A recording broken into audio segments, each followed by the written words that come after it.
Bienvenue sur le plateau de Chic. Comme tous les jours, tendance, art de vivre et bien-être sont au programme de notre émission. Une émission qui sera riche en découvertes dans tous ces domaines. La styliste Isabelle Marant va nous accompagner tout au long de cette semaine. Nous lui avons donné rendez-vous chaque jour afin de mieux la connaître. Mais avant de la rencontrer, je vous laisse découvrir le sommaire. Chic vous invite à découvrir un métier passionnant, celui de concepteur lumière. Mettre en valeur un détail architectural, donner à un bâtiment historique une certaine ambiance, la mise en lumière a des objectifs variés. Chic a rencontré 2 illuminateurs. C'est magnifique Paris le jour. De nuit, c'est encore plus beau, à condition que les bâtiments soient bien éclairés. Car l'éclairage d'une architecture ne se fait pas de façon anodine. La lumière met en relief certaines couleurs et certains motifs. Cette mise en scène des bâtiments a engendré un nouveau métier, celui de concepteur lumière. Ils ne sont que 120 aujourd'hui en France. Rencontre avec 2 des plus grands représentants de ce métier, une enquête de Joël Osterlink. Certains illuminent les hauts lieux architecturaux le temps d'une nuit, d'autres y consacrent leur vie. Rarement en plein jour, on arrive à profiter de ces formes comme on les a aujourd'hui. C'est le cas de Louis Clerc qui en 1983 devient avec sa société Lightsible le premier concepteur lumière indépendant en France. Un métier peu connu du grand public. Mon métier c'est une construction. La lumière c'est une construction.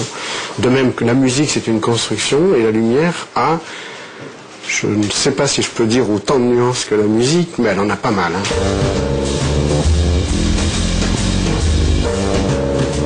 Il y a des bâtiments qu'avec la lumière, on peut révéler. C'est-à-dire des choses que l'on ne voit pas et qui brutalement la nuit deviennent évidentes. Je sais que pour la galerie ajourée de Notre-Dame, dans la journée, vous ne voyez pas la beauté de la dentelle. Et j'ai souligné donc les côtés. Et toutes les frises donc au-dessus de ces colonnades ressortent donc avec un effet de soulignement de lumière qui est très remarquable, que l'on ne voit pas en plein jour. On peut aussi arriver à donner une signification à un bâtiment. L'Arche de la Défense, par exemple, je l'ai éclairé très fortement de bas en haut, avec plus de lumière en haut, ce qui fait que vous levez les yeux et vous le voyez comme une fenêtre ouverte, et non pas comme une porte pesante qui barre l'atmosphère. Masquer, transformer, révéler, mais comment s'attaquer à des lieux qui existent déjà? Des lieux aussi emblématiques que l'église Saint-Eustache, le pont Marie, le pont de la Tournelle ou la rotonde de Stalingrad. Quand on travaille sur un bâtiment fini, j'ai l'habitude de dire que le scénario est écrit. Travailler sur Notre-Dame, la musique est là. Et on est donc là pour servir le thème, on est donc là, nous, pour l'accompagner. On n'est pas là, enfin, dans mon rôle, je ne suis pas là pour projeter mes fantasmes, mes rêves, mes images de cauchemars ou de vacances. En France, en Amérique, en Asie ou au Moyen-Orient, des bâtiments, des aéroports, des ponts, des jardins ou des avions, Louis Clerc pose sa griffe de par le monde. Yann Kersalé, lui, travaille également la lumière, mais plutôt à la façon d'une œuvre d'art. De la poésie, c'est aussi ce que Louis Clerc a, entre autres, apporté à l'illumination du Mont-Saint-Michel. Un travail de longue haleine qu'il a terminé avec l'aide de son fils Emmanuel, qui a rejoint l'agence Lightsible depuis maintenant 7 ans.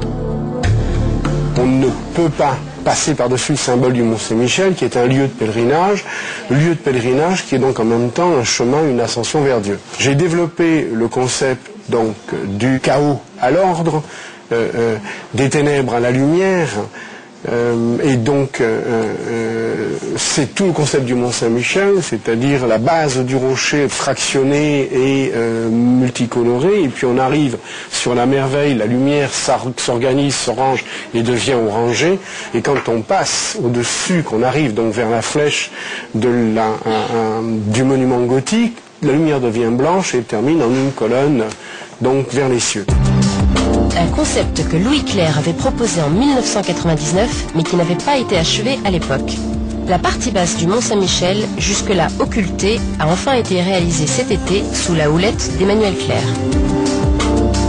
On peut très bien éclairer le Mont-Saint-Michel avec 4 projecteurs. Là, on en a à peu près entre 1500 et 2000. Chaque projecteur, il est destiné pour faire quelque chose de précis, soit une toiture, soit une végétation. On ne balaye pas, quoi. On choisit exactement l'endroit où on veut éclairer et ce qu'on veut éclairer et comment on veut l'éclairer. C'est un travail beaucoup plus fin. C'est très vite gratifiant, la lumière. C'est-à-dire qu'on prend un projecteur, on le met sur une paroi, on sort tout de suite la matière de la paroi. Donc c'est très vite gratifiant. Je ne sais pas si les gens comprennent qu'on va du chaos à l'ordre. Je ne sais pas si les gens comprennent qu'on va des ténèbres à la lumière. À la limite, c'est le sentiment où, ah, c'est joli, ça me suffit.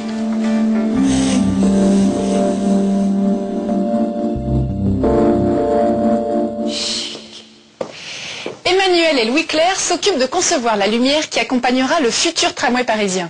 Ensuite, ils illumineront la face sud de Notre-Dame.